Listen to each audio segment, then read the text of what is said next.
और मैं अटल जी का और आडवाणी जी का अभिनंदन करने के लिए मैं यहाँ खड़ा हूँ। मैं इसलिए खड़ा हूँ कि अभी आपका जाने का टाइम 1 घंटा बाकी है।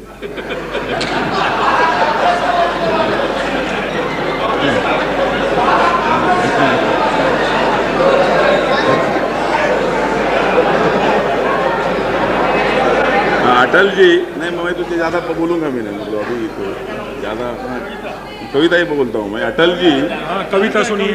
अटल जी आपका नज़दीक आया है जाने का वक्त। अटल जी आपका नज़दीक आया है जाने का वक्त, क्योंकि एनडीए के कुछ लोग बन रहे हमारे भक्त। अब हमारा एक ही लक्ष्य है, नहीं मैं ज़्यादा नहीं बोलूँगा। अब हमारा एक ही लक्ष्य है। अब हमारा एक ही लक्ष्य है एनडीए को सत्ता से हटाना। हमारा दूसरा लक्ष्य है सोनिया गांधी जी, चंद्रशेखर जी, शरद पवार जी, मुलायम सिंह जी, सोमनाथ।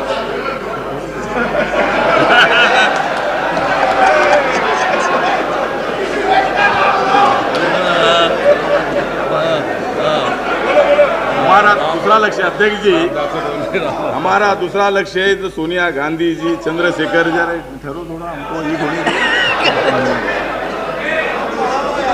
हमारा दूसरा लक्ष्य है सोनिया गांधी जी, चंद्रशेखर जी, शरद पवार जी, मुलायम सिंह जी, सोमनाथ बाबू जी, हमारे पासवान जी, देवे गौड़ा जी,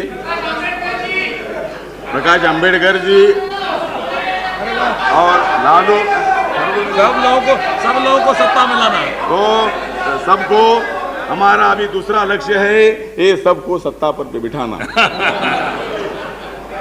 तो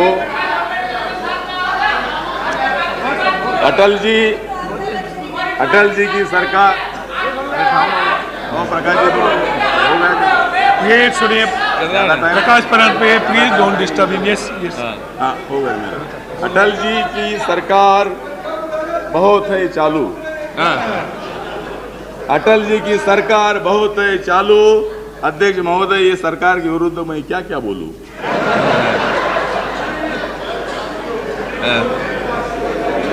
अटल जी आपके पास होगा डीएमके का बालू। अटल जी आपके पास होगा डीएमके का बालू, मगर हमारे पास है मजबूत आरजेडी का लालू।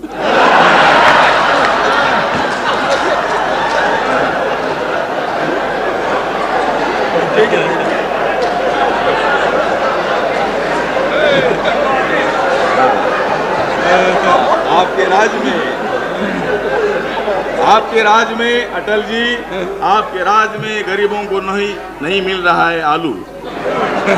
आपके राज में गरीबों को नहीं मिल रहा है आलू।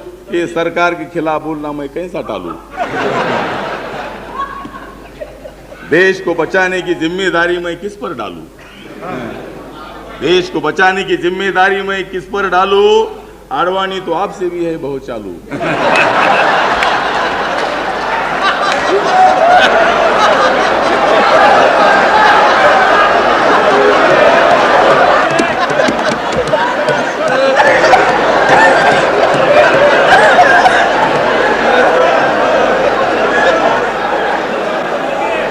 रामदास जी समाप्त कीजिए। अभी सबको मालूम पड़ा है कि चालू कौन है। अटल जी बैठिए। अटल जी आडवाणी जी को खिलाओ सॉफ्ट हिंदुत्व का आलू। अटल जी को खिलाओ, अटल जी आडवाणी जी को खिलाओ सॉफ्ट हिंदुत्व का आलू। जॉर्ज फर्नांडिस नहीं है ज्यादा चालू। जॉर्ज फर्नांडिस नहीं है ज्यादा चालू, उनके लिए काफी है हमारा लालू। तो इसीलिए बैठिए। तो सोनिया जी क्या जो प्रस्ताव इसका मैं समर्थन करता हूँ। और आपने गरीबों के लिए तो दलितों के लिए राज करना चाहिए। अटल जी, मेरा रंग भी, मेरा जैकेट है नीला, आपका भी जैकेट है नीला, मेरी पार्टी का रंग है नीला। मगर जब तक आपकी पार्टी का रंग नीला नहीं होता है और आप जब तक सेक्युलरिज्म नहीं स्वीकारते हैं तब तक, तो इसीलिए मैं मतलब आपके पार्टी का रंग नीला होना चाहिए। अनपार्लियामेंट्री शब्द मैं निकालूंगा रिकॉर्ड से, आरोप करने वाले शब्द में निकालूंगा प्लीज। हाँ, तो इसीलिए प्लीज बैठिए रामदास जी।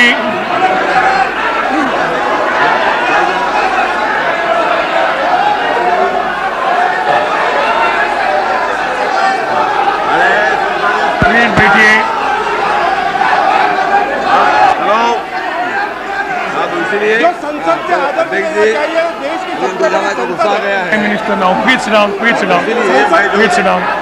सोनिया जी का जो प्रस्ताव है उसका हम इस कविता में जो शब्द मुझे अच्छे नहीं लग रहे हैं, जो शब्द नियम के अनुसार नहीं है, वो सब शब्द मैं निकालूंगा।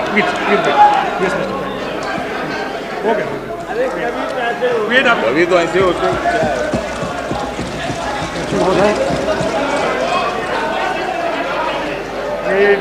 मैंने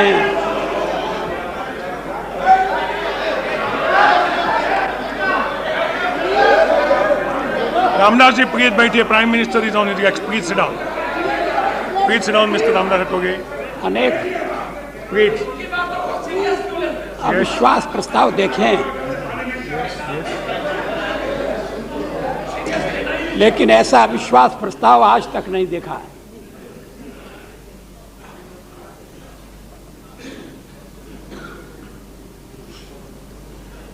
प्रस्ताव पेश करते समय या पेश करने के बाद अब चर्चा के समय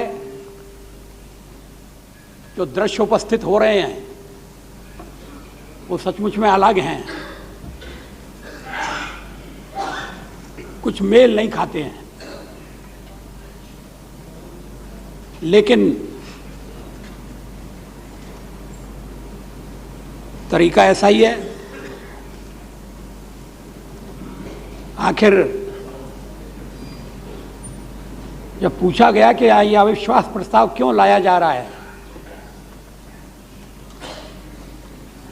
तो इसका कोई संतोषजनक उत्तर मुझे तो नहीं मिला। आप कह सकते हैं कि आपको उत्तर मिले, इसकी जरूरत क्या है? जो उत्तर को समझते हैं उन्हें उत्तर दे दिया गया है। कभी सरकार के पतन की स्थिति होती है, अविश्वास प्रस्ताव आता है। कभी सत्तारूढ़ दल के टूटने की स्थिति होती है, अविश्वास प्रस्ताव का उपयोग किया जाता है। वैसे भी सामान्य स्थिति में भी सरकार को जागरूक रखने के लिए या अपने दृष्टिकोण की कोई विशेष बात को प्रकट करने के लिए अविश्वास प्रस्ताव का हथियार काम में लाया जाता है। लेकिन मैं समझ नहीं रहा हूं कि इस समय कौन सा उद्देश्य है। सरकार को तोड़ने का तो सवाल नहीं है, क्योंकि सरकार टूटेगी नहीं। आप तोड़ना भी नहीं चाहते, ये अच्छी बात है। अंगूर खट्टे हैं, नहीं तो आपके द्वारा जितनी सरकारें बनी हैं और टूटी हैं उनकी कोई संख्या कम नहीं है।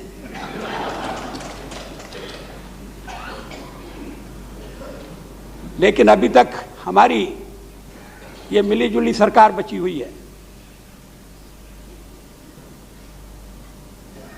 लेकिन इसको अपदस्थ करने के लिए कोई नई रणनीति,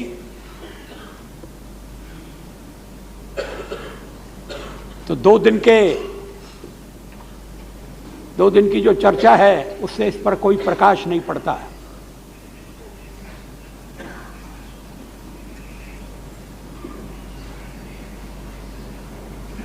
जो 9.4 शीट लगाई गई है,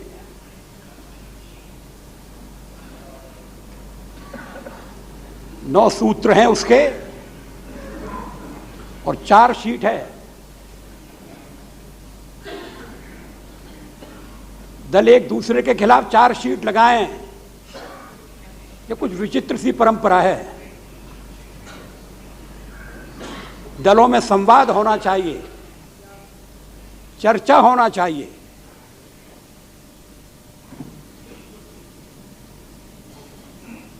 कोई अल्टीमेटम की भाषा नहीं बोलता।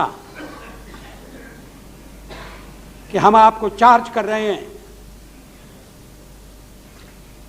क्योंकि आपने सैनिक सुरक्षा व्यवस्था खतरे में डाली है।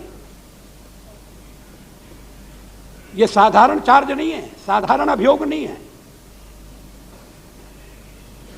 सैनिक सुरक्षा व्यवस्था को खतरे में डाला है। और दूसरा चार्ज है राष्ट्रीय सुरक्षा को संपूर्णता में कमजोर किया है। क्या मतलब है इसका? सुरक्षा कैसे खतरे में पड़ी है? आंतरिक सुरक्षा को कैसे और हमने दुर्बल कर दिया है? क्या इसके लिए कोई प्रमाण नहीं चाहिए? इसके लिए कोई सबूत नहीं चाहिए? क्या संसद में इस तरह से आरोप लगाए जा सकते हैं? सुनिए प्लीज। और आप पूरे 9 में पूरे 9 नहीं पढ़ना चाहता।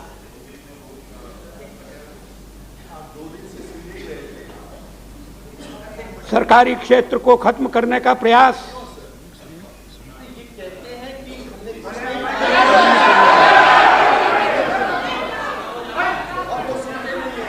सरकारी और जिस दिन हम ये चर्चा कर रहे हैं हर एक को उत्तर देने की जरूरत उसी दिन स्टील का स्टील अथॉरिटी का उसी दिन नवजीवन हुआ। स्टील अथॉरिटी नए रूप में खड़ी हो गई है। उसका कोई आनंद नहीं। तो आनंद होना चाहिए।